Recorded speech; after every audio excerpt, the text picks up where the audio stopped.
নমস্কার বন্ধুরা, রাখিস রকমারিতে সবাইকে স্বাগত। আশা করি সবাই ভালো আছেন। আজকে বানাবো ডিম ছাড়া নিরামিষ স্পঞ্জ কেক।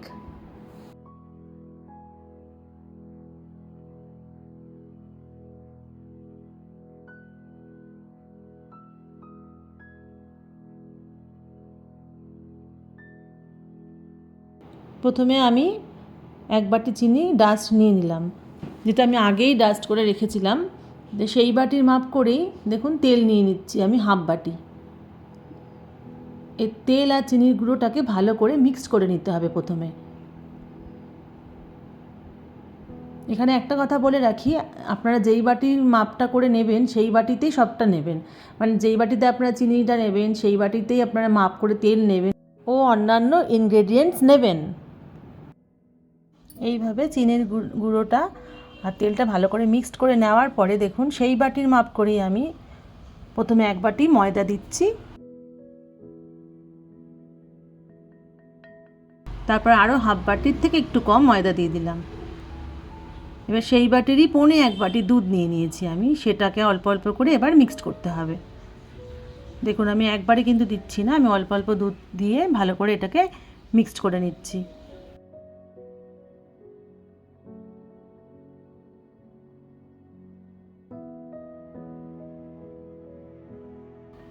এইভাবে ভালো করে মিক্সড করে নিতে হবে।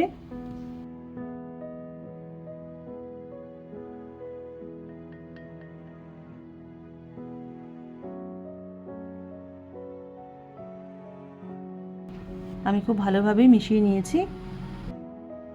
পৌনে এক বাটি দুধ আমার লাগেনি, একটু দুধ বেঁচে গেছে। যতটা লাগবে আপনারা সেই অনুযায়ী করবেন। এরপর আমি 1 চামচ বেকিং সোডা দিয়ে দিলাম।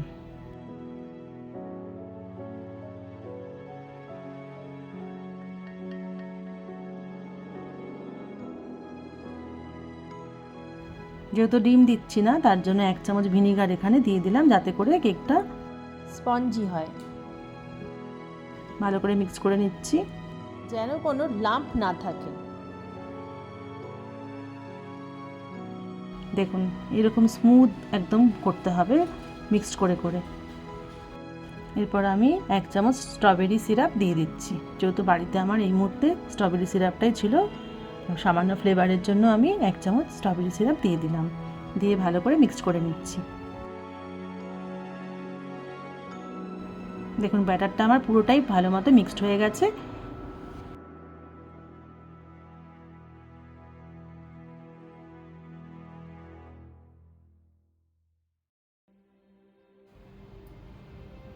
এবার দেখুন আমি একটা কেকের মোল্ড নিয়ে নিলাম, তার মধ্যে ভালো করে তেল মাখিয়ে নিচ্ছি।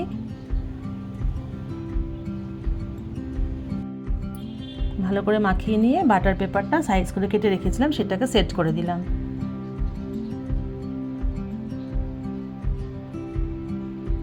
দেখুন ভালো করে সেট করে এবার আমি কেকের ব্যাটারটা আস্তে আস্তে ওর মধ্যে ঢেলে দিচ্ছি।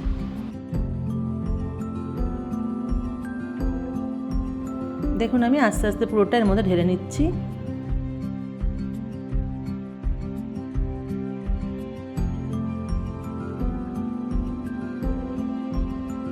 দেখে বুঝতেই পারছেন কতটা স্মুথ হয়েছে ব্যাটারটা, খুবই স্মুথ হয়েছে। আপনারা যখন করবেন এইভাবেই স্মুথলি ব্যাটারটাকে রেডি করবেন। দেখুন হয়ে গেছে আমার, এটাকে একটুখানি সেট করে নিচ্ছি। এরপর আমি কড়াই বসিয়ে নিয়েছি, নুন দিয়ে দিচ্ছি। নুনটাকে একটু ভালো করে ছড়িয়ে নিচ্ছি।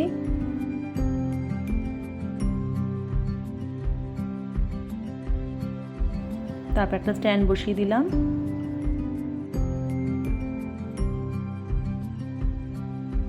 এরপর ঢাকনা দিয়ে 5 মিনিটের জন্য এটাকে হাই ফ্লেমে একটু গরম করে নিতে হবে। দেখুন গরম করা হয়ে গেছে আমার। এবার কেকের মোল্ডটা খুব সাবধানে বসিয়ে দিয়ে ঢেকে দিতে হবে। বেক করার জন্য 35 মিনিট সময় দিতে হবে। এবার ঢাকনা চাপা দিয়ে আমি 35 মিনিটের জন্য বেক করতে রাখলাম।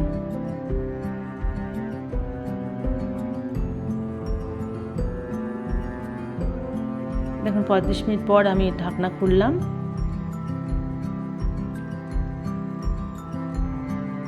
কিছু ড্রাই ফ্রুটস আমি এখন দিয়ে দেবো, আগে দিইনি, তার কারণ আগে দিলে পুরোটাই ভেতরে ঢুকে চলে যেত, যার জন্য এটাকে এখন দিলে পরে এটা উপরেই সুন্দর থাকবে।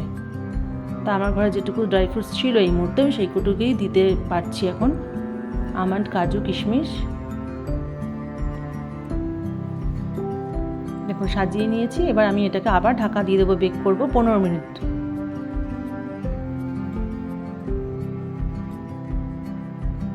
15 মিনিট পরে ঢাকনা খোলার পরে দেখুন কেকটা পুরো তৈরি হয়ে গেছে।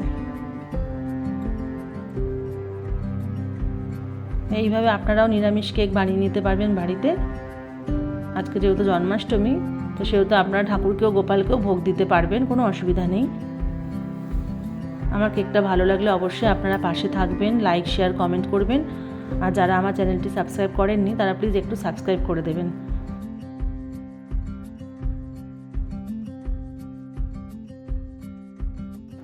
দেখুন কেকটা বার করে নিয়েছি আমি।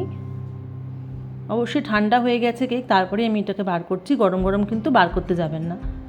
পুরোপুরি ঠান্ডা হয়ে যাওয়ার পরও কাগজগুলোকে দেখুন সাইড থেকে সুন্দর উঠে আসলো।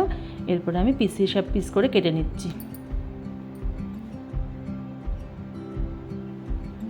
না দেখুন কতটা সফট হয়েছে আমার কেকটা, দেখে বুঝতেই পারছেন।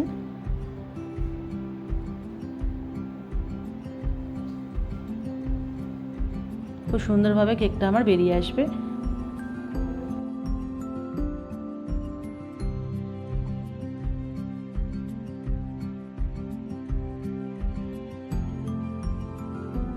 তো দেখুন কেকটা আমার কতটা সফট হয়েছে। ভিডিওটি দেখার জন্য সবাইকে অসংখ্য ধন্যবাদ।